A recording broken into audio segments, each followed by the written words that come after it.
రామలక్ష్మి, నా ఇంజిన్ డబ్బు. ఏ ఇవ్వకుండా పారిపోతాను అనుకున్నావా ఏంటి? మొన్నటి నుంచి మొదలెట్టుకుని తిరుగుతున్నాను, ఎప్పుడు ఇచ్చేద్దామా అని. ఆ?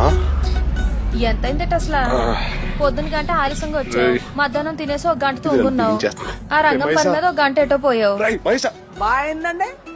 మధ్యలో ఆ ఇంజిన్ ఏదో ఎడెక్కిందని ఇంకో గంట, ఆ గంట ఈ గంట తీసేస్తే భజన 50 పోగా ఎంత అవుద్ది? లొల్లులు బాగా అవుతుంది. నేనే చెప్పాలి, ఎంతైనా 6వ క్లాస్ చదువుకున్నాను కదా, మొత్తం 80 అవుద్ది. ఇదిగో ఇవన్నీ తీసుకుని నా 20 నాకు ఇచ్చి.